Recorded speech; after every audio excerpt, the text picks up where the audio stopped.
함께 기도하겠습니다. 아버지 하나님 감사합니다. 오늘도 저희들에게 하늘의 풍성한 복음의 이야기를 들려주실 때 그 하나님의 거룩한 말씀을 진리의 성령을 통하여 온전하고 깨끗하고 참되신 말씀으로 들을 수 있도록 지혜의 성령을 저희들에게 부어 주시옵소서.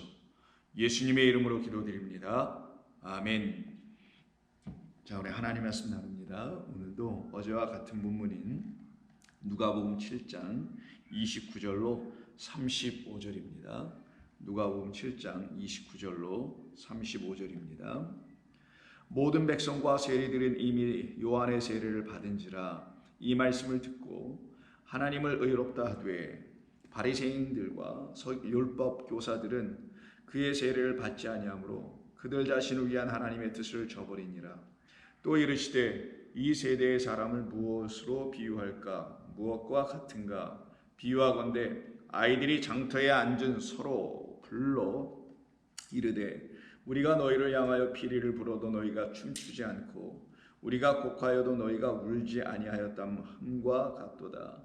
세례 요한이 와서 떡도 먹지 아니하며 포도주도 마시지 아니하매 너희 말이 귀신이 들렸다 하더니 인자는 와서 먹고 마시매 너희 말이 보라 먹기를 탐하고 포도주를 즐기는 사람이요 세리와 죄인의 친구로다 하니 지혜는 자기의 모든 자녀로 인하여 옳다함을 얻느니라. 아멘. 자, 오늘도 어제와 같은 본문을 가지고 어제 우리 다 나누지 못했던 부분을 가지고 하나님 말씀 같이 나누며 은혜 받는 시간이 되길 원합니다.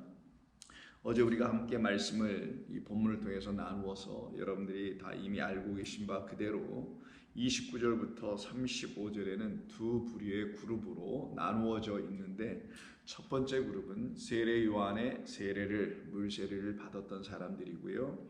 또 다른 그룹은 그 세례 요한에게 나가서 세례 요한이 주는 물 세례를 받지 않은 사람들이죠. 이때 세례 요한이 주었던 물 세례라는 건 하나님께서 우리를 거듭나게 하시기 위해서 첫 번째로 주신 물이라는 것을 말하는데 그 물로 우리가 씻겨짐을 당해야 된다는 것을 말하죠. 그때 그 물을 첫 번째 우리에게 주신 하나님의 말씀이라고 하는 것이고요. 그 말씀을 들을 때에 우리에게서 일어나는 일이 무엇이냐면 우리에게 있는 죽음이 영원한 사망이 무엇인지를 보여주는 죄가 우리 가운데 있음을 알게 해주는 말씀으로 이 첫 번째 말씀이라는 여호와 하나님께서 우리에게 주신 말씀이 물로 설명되어 우리에게 전해지게 되었던 것입니다. 그것을 놓고 세례를 받는다. 그래서 요한의 세례를 회개의 세례라고 한 거예요. 회개를 이루게 하기 위한 그것을 가르치는 그런 말씀이었다라는 것을 말하는 것입니다. 그럼 회개는 우리 스스로 하는 것인가? 회개에 합당한 열매는 우리가 스스로 맺는 것인가? 우리 스스로 맺을 거라면은 하나님께서 이렇게 우리에게 하라고 하시지도 않고 그렇게 세례를 받게 하시지도 않았을 겁니다. 우리 스스로 알아서 하면 되는 것이기 때문이죠. 그러나 우리가 우리 스스로 합당한 열매, 회개를 위한 열매를 맺을 수 없기 때문에 우리에게서 일어날 그 회개의 열매라는 우리를 온전케 하는 곧 죄와 사망의 문제를 완전히 해결해 주시는 하나님의 약속의 후손으로 이 땅에 오신 그리스도 예수로 말미암아 이 하나님의 하나님께서 우리에게 주신 첫 번째 이 말씀을 다시 그리스도 예수님으로 듣게 될 때에 비로소 그 말씀이 우리에게 성령의 말씀, 거룩한 영으로 들려지는 하나님께서 주시는 말씀으로 다시 듣게 되게 되는 겁니다. 그걸 갖다가 성령으로 세례를 받는다라고 하는 것이에요. 그러면 성령으로 세례를 받는 것과 물로 세례를 받는 것 이 둘을 합쳐서 거듭나는 일이라고 하는 겁니다. 근데 대부분의 그리스도인들이 성령으로 세례를 받아 거듭나는 일에까지 이르지 못하고 물로 세례를 받아 거듭났다고 스스로 생각하는 적잖은 많은 사람들이 있으리라 생각을 합니다. 그 말은 무슨 뜻이냐면 이 하나님의 말씀을 자기 스스로 읽고 끝나버리거나 아니면 교회와 전통과 신학이 가르쳐주는 그 틀에서 그냥 듣고 배운 것으로 하나님의 말씀을 알고 깨달아 그리스도를 영접했다고 하는 사람들이거나 이런 무리의 사람들을 놓고 첫 번째 것으로만 지어진 사람들이라고 말하는 것입니다. 그러나 우리 주님께서 이 땅에 오신 그 이유는 바로 그와 같은 상태에 있는 우리에게 이 하나님의 말씀이 우리를 정말 살려내는, 우리를 온전케 하는, 우리를 거룩하게 하는, 우리를 하나님의 백성으로 삼아내는 하나님의 생명과 은혜와 영을 담고 있는 말씀으로 다시 주시는 역사가 일어나야만이 비로소 우리는 물과 성령으로 거듭나게 되는 것이죠. 그러니 거듭나려면 먼저 세례 요한의 물 세례를 받아야 되는 것이 일어나야 됩니다. 그것은 곧 우리가 물로 세례를 받아야 된다는 말이 아니라 주님께서, 하나님께서 우리에게 주신 이 말씀을 먼저 우리가 읽어내야 된다는 것이고, 이 말씀 뜻대로 우리가 다시 지어져가는 역사가 있어야 된다는 걸 말하는 거죠. 그런 사람들을 놓고 하나님께서 나의 자녀, 나의 백성, 거룩한 제사장, 나의 소유 나라라고 하는 것이에요. 그래서 그들은 모두 다 하나님께서 나 같은 불의한 자를 의로운 자로, 당신의 의로 의롭게 하여 주셨음을 믿게 된 사람들이죠. 그래서 믿음으로 의로운 자로 세워졌기에 그들이 하나님을 찬송하되, 어떻게 찬송하냐면 하나님은 의로우시다, 하나님은 의로우시다, 의로우신 나의 하나님이라고 찬송하며 감사하며 경배하게 되는 거예요. 그래서 29절에서 예수님의 말씀을 다 듣고 깨달으니 결국은 그 주님이 이 땅에 오신 이유와 그 주님이 또한 누구이신지를 확연하게 알아보게 됐겠죠. 그들은 모두 다 그 주님을 보내주신 하나님을 찬송하며 그 하나님은 의로우시다라고 고백을 하는 거예요. 그래서 하나님은 의롭다 하는 거죠. 이들을 놓고 오늘 본문의 35절 마지막 절에서 예수님께서 다음과 같이 이렇게 말씀하시는 거예요. 이들이 누군지 아니? 이들은 바로 지혜의 자녀들이야 라고 말씀하신 거예요. 지혜의 자녀들, 지혜가 사람이 아닌데 자녀라고 붙인다는 게 좀 이상해 보이죠. 그러니까 지혜는 결국 하나님을 의미하는 것임을 우리 예수님의 말씀을 통하여서 알 수 있죠. 결국 그 말은 무슨 말인가요? 하나님만이 지혜이시다라는 것을 말하는 거예요. 여러분 주변에 사람들이 있습니다. 여러분의 지인들이든 주변에 많은 분들이 계시라 생각합니다. 여러분을 포함하여 여러분 주변에 있는 사람들 중에 지혜로운 사람들이 아마 계실 것이라 생각합니다. 저분 참 말을 해도 지혜롭게 하고 살아가는 삶의 모습도 참 지혜로운 결정을 내려서 그런 어떤 선택을 하며 살아가는 참 지혜로운 사람이야. 저 사람에게서 내가 많은 걸 좀 보고 배워야 되겠네. 그럼 나도 지혜롭게 되겠지. 지혜로운 선택과 어떤 결정들을 내려서 내 삶의 어떤 어려움들을 만나지 않게 할 수 있겠지 라고 생각하게 하실 만한 여러분을 포함한 주변에 많은 지혜로운 분들이 있으라 생각합니다. 그 사람들에게서 나타나는 지혜는 이 세상을 살아가는데 도움이 될 수 있는 그런 지혜일 것이 분명히 맞을 겁니다. 그런데 그것은 정말 말 그대로 이 세상에서 필요한 지혜죠. 그것이 우리에게 필요하기도 합니다. 지혜라는 건 삶의 어떤 경험 혹은 지식 이런 등등, 혹은 본인 스스로가 깊이 묵고하고 생각한 끝에 이런 등등에서 오는 것을 사람들이 말하는 사람의 지혜라고 하는 것이죠. 그런데 그 지혜는 인생을 살아가는데 좀 보탬은 될 수 있고 도움은 될 수 있어요. 항상 도움이 되고 항상 보탬이 된다는 건 있을 수는 없지만 좀 도움이 되는 것은 사실 맞을 겁니다. 그러나 그 사람의 지혜가 우리 사람의 문제, 우리 영혼의 문제를 해결해 줄 수 있는 그런 지혜는 될 수 있을까요? 안 되죠. 그래서 오늘 본문에서 지혜는 자기의 모든 자녀로 인하여 옳다함을 얻느니라 라고 말을 해요. 그때 이 지혜가 그러면 사람의 지혜가 아닌 하나님의 지혜이며 곧 이 지혜는 하나님 자신, 당신을 말하는 것이니 하나님께서는 당신의 모든 자녀로 인하여 당신이 지혜가 옳다함을 그들을 통하여 입증되고 얻게 될 것이다 라는 말씀을 우리 주님이 쓰신 거예요. 그러니 여기서 갑자기 예수님께서 지혜를 쓰신 것은 앞에 있는 그런 문맥과 아무런 관계가 없는 것 같은 말 같아 보이나 사실은 이게 관계가 있는 것이었습니다. 지혜로운 사람들은 지혜의 하나님의 말씀을 듣고 그 지혜로 말미암아 가르침을 받아 그 지혜의 말씀에 따라 첫 번째 물과 두 번째 성령으로 완전히 거듭나게 하시겠다라는 하나님의 지혜의 말씀에 순종하여 그 지혜 하나님이 행하시는 모든 일들이 자기들 가운데 나타냈을 때 그들을 놓고 지혜의 자녀들이다라고 하는 것이며, 그들은 자기들을 향하여 향하신 하나님의 거룩하시고 의로우신 일이 무엇인지를 아니 그들을 통하여 하나님이 행하신 모든 일들은, 즉 의로우신 일들은 입증되었다, 확증되었다라는 말이에요. 그래서 여기 본문의 35절에서 옳다함을 얻었다라고 하는 것은 완벽한 오역을 한 것이고요.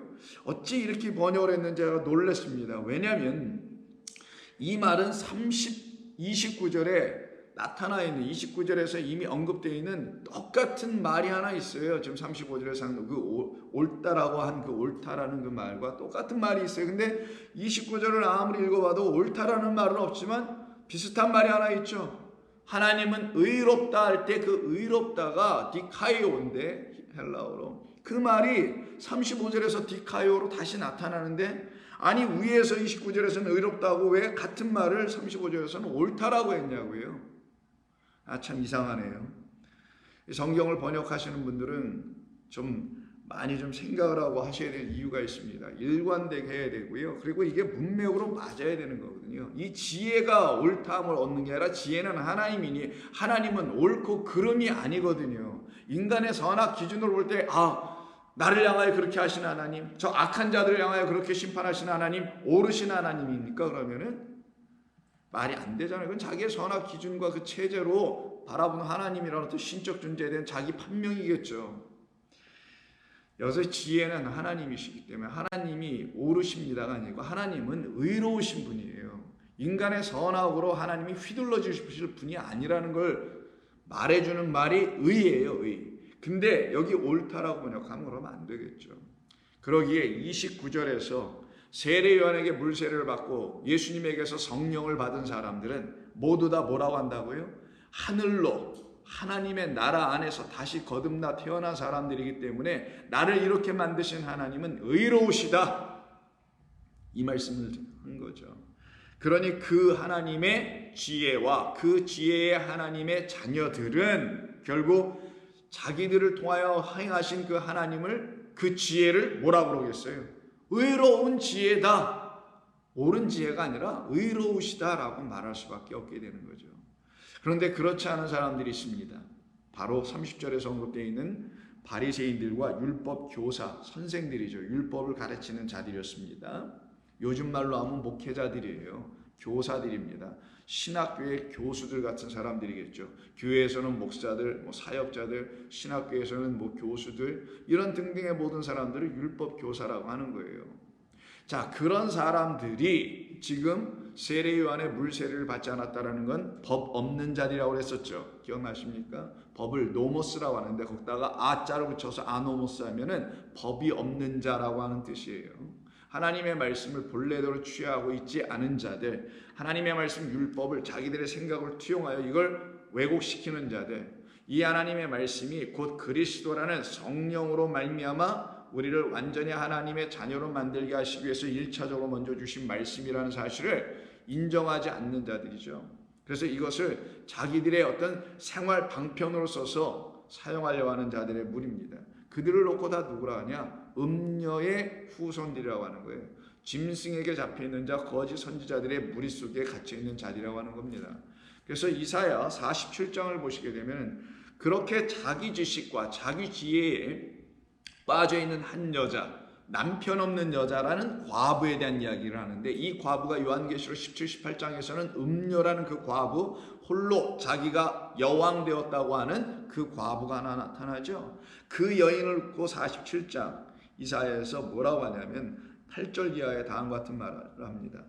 그가 뭐라고 하냐면 나는 사치하고 평안히 지나며 마음 편하고 등등등 막 얘기를 해요. 나는 과부로 지내지도 아니하며 자녀를 잃어버린 일도 모르리라. 자기가 과부인지도 모르고 있다라는 사실을 하고 있는 거죠. 과부는 남편 없음을 말합니다. 성경에서 남편은 하나님을 말씀하는 거고, 그 하나님의 말씀을 가지고 그 말씀으로 말미암아 하나님과 하나로 연합되지 못한 사람을 과부라고 하는 거예요. 자, 그런 여자가 있어요. 이는 날마다 주문과 주수를 외운다고 하네요. 진리의 말을 아는 자가 아니라 거짓의 말을, 악한 영의 말을 갖고 있는 자라는 걸 9절에서 언급합니다. 그때 하나님께서 말씀하시기를 내가 너의 악을 의지하고 스스로 이르기를 나를 보는 자가 없다 하나 하나니 내 지혜와 내 지식이 너를 유혹하였음이라 라고 말씀을 해요. 이게 사람이 갖게 된 하나님의 말씀과 영으로 말미암지 않은 사람이 준 것, 그걸 갖다 너의 지혜, 너의 지식이라고 하는 거죠. 그것은 이 땅에선 필요할지 모르나 하늘로 가게 하는 말씀과는 그런 지혜와는 아무런 관계가 없는 거죠. 그리고는 자기 지혜와 자기 지식에 빠져선 그 지혜와 지식에 의해 또 유혹까지 받는 그가 자기의 마음에 이르기를 나뿐이라 나 외에 다른 이가 없다 하더라. 이에게 임하는 게 뭘까요? 재앙밖에 없습니다. 이들을 놓고 사도 바울은 고린도 전서 1장 21절에서 뭐라고 하냐면 그것이 바로 세상의 지혜다라고 해요. 그들은 하나님이 주시는 하나님이라는 지혜와 하나님께서 내주신 당신의 말씀이라는 지혜를 갖고 있지 않은 자, 세상의 지혜인 세상이 자기 지혜로 하나님을 알지 못함으로라고 하는 자기 지혜, 자기 지식에 빠져서 하나님을 영원토록 알지 못하는 자로 떨어져 있는 사람들이죠. 이들을 놓고 부끄러운 자라고 하며 이들이 바로 악한 자고 사실 이들은 지혜 없는 자라고 27절에서 말합니다. 그러나 하나님께서 세상에 미련한 것들을 택하사 지혜 있는 자들을 부끄럽게 하시려고 할 때 이 지혜 있다라는 이 사람들이 바로 하나님의 지혜를 관심 갖지 않고 세상의 지혜에 관심 갖는 자들. 그래서 이 세상에서 어떻게 살아가야 할지에 대한 어떤 처세술 정도나 가르치거나 뭐 등등 여러분이 아실 수 있는 등등을 얘기하는 그들을 놓고 말을 하는 겁니다. 이들이 바로 사람의 지혜를 갖고 있는 사람들이에요. 하나님에 대해서 아는 바가 전혀 없고 자기 지식과 자기 지혜 때문에 하나님을 결단코 알지 못하게 된 그 사람들의 입에서 나오는 모든 말들, 그거를 놓고 요한계시록은 뭐라고 하냐? 짐승의 수라고 하는 666이라고 하는 겁니다. 그래서 666을 갖고 있는 자들을 놓고 요한계시록 13장 18절에 17절부터 이렇게 말씀을 합니다. 누구든지 이 표를 가진 자 외에는 매매를 못하게 하니 이 표는 곧 짐승의 이름이나 그 이름의 수라. 지혜가 여기 있으니 총명한 자, 깨달은 자입니다. 깨달은 자는 그 짐승의 수를 세어보아라. 짐승이 몇 마리냐 이런 수가 아니라 짐승이 갖고 있는 수를 세어보아라. 이때 수를 설명한 건 상징적인 표현이고 마치 암호처럼 넣어준 표적입니다. 그래서 표라고도 쓴 거예요. 근데 이때 이 수는 무엇이냐? 바로 설명해 주기를 그것은 사람의 수다 라고 말을 해요. 그러면 짐승의 수와 사람의 수, 사람이 곧 하나님의 영을 갖지 못한 상태를 짐승이라는 거 여러분 아시죠? 사람이 우리는 육신 인간이 하나님의 영을 갖고 있지 못하고 살아가면 이성 없는 말씀 없는 짐승과 같은 존재라는 걸 여러분이 아신다면 이때 짐승의 수와 사람의 수가 이렇게 같이 연동되어 하나로 묶여 있는 것은 그 사람이 하나님의 거룩한 영인 아버지 하나님의 말씀을 그리스도 예수님으로 갖고 있지 못한 상태의 사람, 그가 갖고 있는 수, 그 수가 바로 짐승의 수요 사람의 수라고 하는데 그것을 놓고 지혜 없는 자가 갖고 있는 말이라고 하는 거예요. 하나님의 지혜 없는 자가 갖고 있는 말, 그거를 놓고 666이라고 하는 겁니다. 666은 말 그대로 777이 되어 있지 않은 6이잖아요. 말 그대로 그 하나가 들어오질 못해서 온전히 하나님의 백성 되어 있지 못한 자들을 말하는 것이죠. 이 상태에 머물러 있는 사람들을 놓고 그들이 갖고 있는 말이 바로 사람의 수, 짐승의 수라고 하는 거예요. 여러분 아시다시피 예전에는 이 말씀이 쓰여질 당시에는 숫자를 아라비아 숫자로 쓰지 않았다는 걸 여러분 잘 아실 겁니다. 그래서 당시에는 문자를 가지고 숫자로 대신하여 썼다라는 거 아시냐면 이들이 갖고 있는 숫자라는 것은 곧 문자라는 걸 말하는 거예요. 그래서 짐승의 문자, 짐승의 글, 이 말은 사람이 갖고 있는 글자, 사람이 갖고 있는 말이라는 거예요.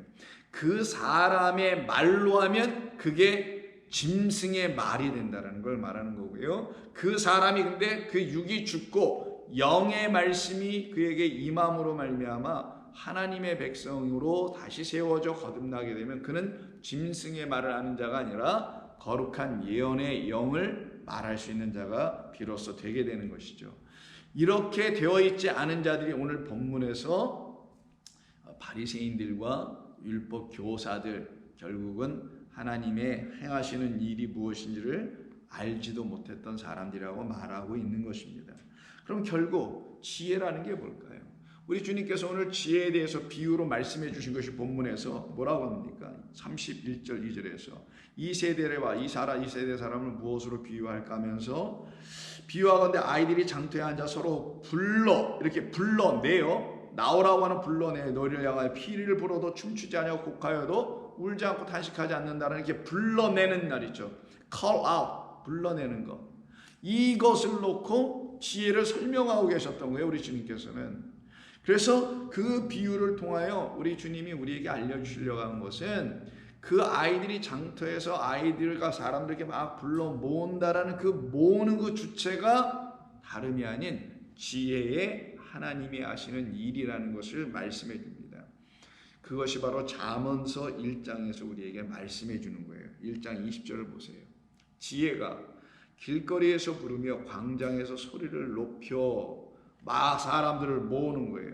너희 어리석은 자들은 어리석음을 좋아하며 거만한 자들은 거만을 기뻐하며 미련한 자들은 지식을 미워하며 하니 어느 때까지 그렇게 할 것이냐라고 책망하면서 그들을 이렇게 불러내는 거예요. 23절 이 나의 책망, 이 지혜자의 책망, 지혜의 하나님의 책망을 듣고 돌이키라. 보라, 내가 나의 영을 너희에게 부어 주어 내 말을 너희에게 보이리라 라고 하십니다. 그러면 지혜가 지금 불러내는 거예요. 지혜를 의인화시켜서 한 정도가 아니라 지혜는 그냥 하나님이시니 하나님께서 이 땅에 우리에게 그리스도라는 예수의 이름으로 오셔서 우리를 세상으로부터 불러내는 거예요. 왜? 목적은 단 하나입니다. 내가 나의 영을 너희에게 부어주며 나의 말이 너희에게 나타나게 해줄 것이다. 이걸 이루어 주시려고. 그러니 지혜의 하나님께서 우리에게 궁극적으로 주시려고 하셨던 것은 바로 당신의 영이었던 거예요. 그 영을 담은, 그 영이 있는, 그 진리의 말씀이 있는 지혜의 하나님을 만나야만이 여호와를 비로소 경외하는 자가 되는 거예요. 그때 경외하는 모든 자들이 내뱉을 수 있는 고백의 말이 뭘까요? 오늘 본문에서 말한 것처럼 그 지혜는 의로우시다, 그 하나님은 의로우시다 라고 고백을 하게 되어 있는 거죠. 왜? 그들이 자기의 죄가 어떻게 사함받고 용서받고 탕감받고 떠나가게 됐고 풀려지게 됐고 은혜 가운데 거하여 살아가고 있는지, 생명을 어떻게 자기가 얻게 되었는지, 영원한 아버지의 나라에서 이미 거하며 살아가는 이 복락을 이 땅 육으로 살아가는 기간과 과정 속에서도 결단코 빼앗기지 않고 다 누릴 수 있는 축복을 허락해 주셨는지를 알게 된 사람들이 어찌 그 하나님 의롭다 하지 않을 수가 있을까요? 경외하지 않을 수 있을까요? 당연히 하게 되어 있습니다. 그래서 1장 7절 여호와를 경외하는 것이 지식의 근본이거든. 미련한 자들은 건 세상이 주는 자기 지혜에 빠져 있는 자들을 말하는 거예요. 머리 나쁜 자, 이런 사람을 말하는 게 아니에요. IQ에 대한 문제가 아니고, 미련한 자, 하나님의 지혜를 갖고 있지 아니한 자, 하나님의 영의 말씀으로 들으려고 하지 않는 자는 지혜와 훈계를 반드시 뭐라고 합니까? 멸시하게 되어 있다라고 말씀하고 있죠. 그래서 오늘 본문 잠언서 1장 24절에서 이렇게 말씀합니다. 내가 이렇게 불렀는데도 나오는 자들이 있고 나오지 않는 자들이 있는데, 세례관이 회개세를 베풀며 나와서 세례를 받고 회개에 합당한 열매를 맺으라는 선포를 하니까 나오는 사람들이 있었어요. 그들이 백성과 세리들이었습니다. 근데 듣기 싫어하며 귀를 막고 오히려 그렇게 선포하는 사람들에게 달려들어가 돌로 치려고 하는 자들이 있죠. 그와 같은 사람들을 24절에서 뭐라고 하냐면, 내가 불렀으나 너희가 듣기 싫어하였고 내가 손을 폈으나 돌아보는 자가 없었고 등을 돌리더라는 거예요. 그래서 같은 잠언서 8장도 한번 보십시오. 8장 1절에서도 지혜가 부르지 아니하냐? 불렀다라는 거예요. 끊임없이. 명철이 소리를 높이지 아니하냐? 명철은 빈이니까 깨달음이에요. 지혜가 너희를 불러서 깨닫게 해주지 아니하더냐? 근데 너희가 지혜가 불렀을 때 하나님께서 부르셨을 때 나오지 못하니 아느니 깨달을 수 있는 길이 너희에게 있지 않게 된 거 아니더냐? 라고 말씀하는 겁니다. 그럼 지혜가 부르셔서 우리 한 영혼 한 영혼을 부르셔서 우리로 하여금 깨닫게 해주신다라는 말씀을 주신다는 것인데 그것이 무엇이냐? 바로 당신의 입에서 나오는 거룩한 진리의 말씀을 주시고자 함이었다라는 거예요. 그것이 바로 지혜가 길거리에서 아이들이 마치 사람들을 위하여 피리를 불고 불러서 와서 춤추게 하고 곡하게 하는 이런 일을 하게 한다는 오늘 말씀의 비유와 같은 것이죠. 진리를 들으면 기뻐하며 진리를 들으면 탄식하게 되어 있어요. 하나님이 주시는 탄식과 근심을 하게 되어 있고 하나님이 주시는 참된 기쁨을 소망으로 삼고 감사할 수 있는 거예요. 우리는 좌우지간 모든 것이 하나님께로부터 오는 것을 갖고 살아가는 자들이 되어 있기 때문인 것이죠. 그래서 8장 7절에서 내 입은 진리를 말하며 내 입술은 악을 미워하느니라. 이 진리의 말씀을 주시는 당신을 만나게 해주시려고 했던 거예요. 그래서 다음 9장 1절에서부터 지혜가 그 집을 짓고 7 기둥을 다듬으며 라는 말씀으로 시작을 해서 결국 이 지혜로 여호와 하나님을 경외하는 자들이 나오게 된다는 거예요. 그때 이 지혜를 뭐라고 하냐? 말씀하냐? 11절에서 나라고 얘기하세요. 나 지혜로 말미암아 라고 말씀합니다. 그래서 분명해지죠. 여호와 하나님만이 지혜시라는 거예요. 그 지혜 하나님의 이름으로 이 땅에 오신 분이 그리스도 예수님, 당신 오늘 본문에서 얘기하신 거예요. 당신만이 우리를 하나님의 영과 진리를 갖게 해줄 수 있는 지혜의 영이시다라는 거예요. 지혜의 하나님의 이름으로 오셨다라는 거예요. 그러니 그리스도를 통하여 그리스도 예수님으로 말미암아 우리가 하나님의 말씀을 듣는 일이 일어나지 않으면 우리는 결단코 하나님의 그 지혜를 가질 수가 없어요. 하나님의 지혜가, 즉 하나님의 영이 여러분에게 있지 아니하면 그걸 다른 말로 지혜의 영이라고도 합니다. 영을 주는 지혜이기 때문에 지혜의 영이라고 하는 거예요. 진리를 주는 영이기 때문에 진리의 영이라고 하는 거, 성령이라고 하는 거예요. 그래서 여러분들께서 그 지혜의 성령, 지혜의 영, 지혜의 말씀, 진리를 갖고 있지 못하게 되면 여러분들은 하나님의 말씀을 무시할 수밖에 없고 관심 갖지 않게 되고 세상을 연락하게 될 수밖에 없습니다. 그래서 그 지혜의 영으로 이 땅에 오신 분이 오실 거라는 걸 이사야서에서 이미 예언해 주죠. 11장 보십시오. 이사야 11장 1절에 보면은 언약의 후손으로 이 땅에 오실 이새의 줄기에서 날 하나의 싹에 대한 이야기를 하죠. 이새의 줄기에서 한 싹이 나며 그 뿌리에서 한 가지가 나서 결실할 것이요 그 위에 여호와의 영 곧 지혜와 총명의 영, 이때 총명이라 했지만 이건 명철이기도 한 똑같은 말이에요. 빈입니다. 근데 어디에선 총명, 어디에선 명철이라서 그러는데 총명은 마치 머리가 좋은 것처럼 보이는데 이건 깨달음이에요. 이건 머리가 좋고 나쁘의 문제 아니라 자기 죽음으로 인하여 자기 부인이 일어난 사람들에게만 나타나는 역사가 깨달음이 이루어지기 시작하는 거예요. 하나님의 영이 그들 가운데 임하기 시작하거든요. 죽어있는 자들에게만 임하여 지는 게 하나님의 영이에요. 왜 임하는지 아세요 여러분? 죽어있는 자들에게 살리려고 임하시는 거예요. 그래서 죽어있는 자, 자기 부인이 일어난 자들에게 하나님의 영이 임하여 그들을 살려내어 그들로 하나님을 알아가는 과정, 깨닫는 역사가 일어나게 하는 거예요. 그걸 갖다가 총명이라는데 깨닫게 하시는 영입니다. 그래서 곧 여호와의 영, 지혜와 깨닫는 영이요 모략과 재능의 영이요 지식과 여호와를 경외하는 영이 강림하실 것이다. 그 위에 이새의 줄기 그 싹 위에 임하실 것이다. 그리스도 예수를 말하는 거잖아요. 우리 주님께서 이 땅에 그렇게 오심을 약속을 해준 거죠. 그래서 오신 거예요. 그럼 그는 지혜와 총명 곧 깨달음을 우리에게 주실 수 있는 영으로 오셔서 우리에게 말씀으로 가르쳐 주신 것이죠. 그래서 오늘 본문 마지막 35절에서 그 지혜 곧 하나님의 모든 자녀, 지혜 곧 그리스도의 모든 백성들은 그 백성들에게 행하신 하나님의 일로 인해서 그 하나님은 그 지혜는 하나님의 거룩한 일을 드러낸 의로운 지혜였다. 의로우신 하나님이었다라고 선포하고 고백할 수 있게 되는 겁니다. 그래서 다시 고린도전서 1장 24절을 보시게 되면 오직 부르심을 받은 자들에게는, 그게 불렀다잖아요. 지혜가 하나님의 여호와의 영, 그 지혜와 모략의 영, 지식의 영, 총명의 영, 깨닫게 하시는 그 영이 우리 이렇게 부르잖아요. 길거리에서. 그리고 당신의 입에 있는 진리의 말씀을 그들에게 다시 넣어주시는 일이 일어나는 거죠. 그렇게 부르심을 받은 자들에게는 유대인이나 헬라인이나 할 것 없이 그리스도는 그들 모두에게 하나님의 능력이 되며 또한 하나님의 지혜이니라 라고 바울이 이렇게 깨달아 알게 된 거예요. 곧 이 말은 뭐겠어요? 그리스도 예수가 아니셨으면 나는 하나님이 누구신지를 알 수 있는 그 지혜와 깨달음을 가질 수가 없었다. 하나님이 나에게 이와 같은 일을 행하시는 분이라는 사실을 나는 알 수가 없게 되었다라고 바울이 지금 말을 하고 있는 것이죠. 그래서 같은 1장 30절에서 또 한 번 말합니다. 너희는 하나님으로부터 다시 났지, 거듭났지, 물과 성령으로 났지, 하나님께로부터 나와서 그리스도 예수 안에 있게 되고, 예수는 또한 하나님께로부터 나와서 우리에게 지혜와 의로움과 거룩함과 구원함이 되셨느니 라고 분명하게 얘기해요.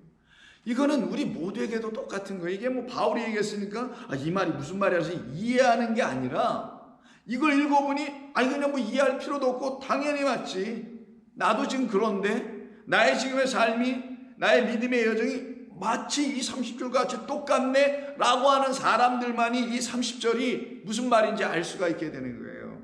이 말을 막 연구해서 알아가는 게 아니라, 바울이 왜 이런 말을 썼을까 막 연구해서 알게 된 게 아니라, 이 말씀이 들어보니 맞아. 다시 한번 들어보세요, 여러분. 너희는, 우리는 하나님으로부터 났지. 내가 그럼 하나님으로 나오지 어디서 나와? 당연하지. 나는 하나님으로 나온 줄 내가 전에는 알지 못했어. 그 지혜의 영 성령이 내게 임하기 전에는. 근데 내가 보니 하늘로부터, 내가 하나님께로부터 그의 형상과 모양으로부터 내가 왔네. 그리고 난 그렇게 나와 있는지도 몰랐는데 그리스도 예수께서 오셔서 나에게 내가 어디서부터 나온 자인지를 그로 말미암아 깨달아 알게 되니 나는 그런 그리스도라는 진리 예수 안에 이제는 거할 수 있게 됐네. 그리스도 예수 안에 있고, 이런 말 하는 거라서요. 예수는 하나님으로 나와서 우리에게 지혜와 의로움과 거룩함과 구원함을 이루게 하셨다. 그러니 이 지혜가 내게 있으면 나는 세상이 말하는 나의 지혜, 나의 경험, 나의 지식, 이런 것들이 있어요. 그런 걸로 그리스도를 전하는 일은 결단코 하지 않게 되게 되는 거예요. 오직 내 안에 계신 하나님의 영으로 말미암아 구원함이 무엇인지, 거룩함이 무엇인지 알게 해주신 그의 영과 그의 지혜로만 전하게 되는 거예요. 그렇게 전하는 사람들을 1장 21절에서 하나님의 지혜에 있어서는 이 세상의 자기 지혜로 하나님을 알지 못하므로 하나님께서 전도에 미련한 것으로 믿는 자들을 구원하시기를 기뻐하셨느니라 라고 반드시 말씀하게 되어 있게 되어 있습니다. 그래서 2장 4절 5절에서도 내 말과 내 전도함이 설득력 있는 지혜의 말, 인간의 말로 하는 것이 아니라 다만 성령의 나타나심과 능력으로 하여 너의 믿음이 사람의 지혜에 있지 아니하고 다만 하나님의 능력에 있게 하려 함이라 라고 우리는 깨달아 알아갈 수가 있게 됩니다.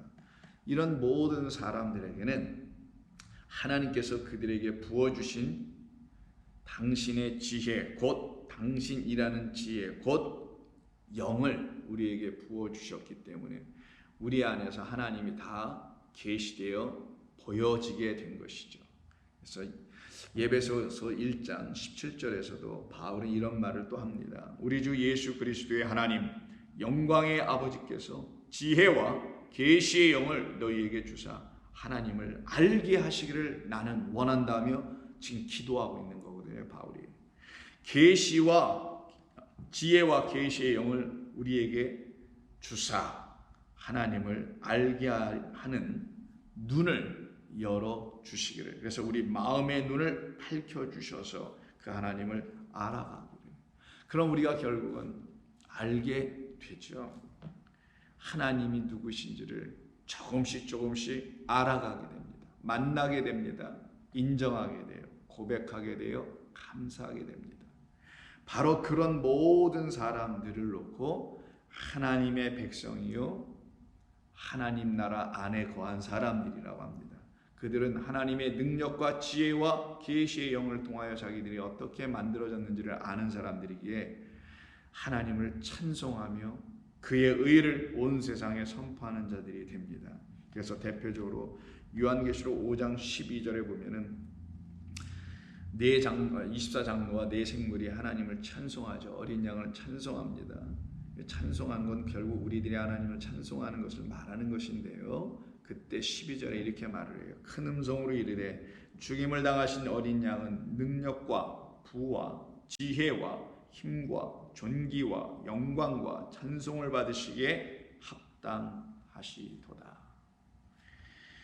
우리 주님께서 이 땅에 오셨던 것은 바로 우리가 알고 있지 못했던 하나님, 우리가 갖고 있지 못했던 그 지혜의 하나님, 하나님의 지혜를 우리에게 주시고자 오셨던 것이고요. 그 지혜의 하나님은 곧 우리에게 영이시며 하나님이시며 그 영으로 말미암아 하나님으로 말미암아 마음의 눈이 열려지게 될 때 우리는 비로소 하나님께서 왜 세례 요한을 통하여 먼저 말씀하신 것이며 왜 우리에게 율법이라는 첫 번째 거룩하고 깨끗한 말씀을 주신 이유가 무엇이며 그리고 이 말씀을 온전하게 우리가 하나님께서 우리를 살려내게 하시는 지혜의 말씀과 생명의 말씀으로 갖게 해주시기 위해서 그리스도께서 하신 일이 또한 무엇이며 이 모든 것을 하나하나 차서대로 깨달아갈 때 그 모든 백성을 지혜의 자기 백성이라고 하는 것이며 하나님의 자기 소유와 백성이라고 하는 것이며 그들은 자신들을 그렇게 구원해주신 하나님을 뜨겁게 감사하게 기쁨으로 찬송하며 하나님은 의로우십니다 라고 고백하게 됩니다. 기도하겠습니다. 아버지 하나님, 오늘도 저희들은 저희들의 무지함과 무익함을 인정하며 그러나 우리 안에 이미 부어주신 하나님의 지혜의 영, 계시의 영으로 말미암아 세상에 대해서는 무지해지고 하나님께 대하여서는 날마다 지혜로워지는 하나님의 영의 지혜로 말미암아 날마다 주님의 말씀에 대해서는 깨어있고 생명의 나라에 대해서는 소망을 가지며 사는 종들이 되게 하시니 감사합니다. 아버지, 이제 우리가 육신으로 살 것이 아니요 영으로 살 것이며 사람의 지혜로 사는 것이 아니라 하나님의 지혜로 사는 자들이 되게 하셨사오니 하나님께 감사와 찬송을 돌리옵나이다. 주께서 저희들이 이렇게 만드셨사오니 주님 나라에 합당한 자들로 살아가도록 축복해 주시옵소서. 예수님의 이름으로 기도드립니다. 아멘.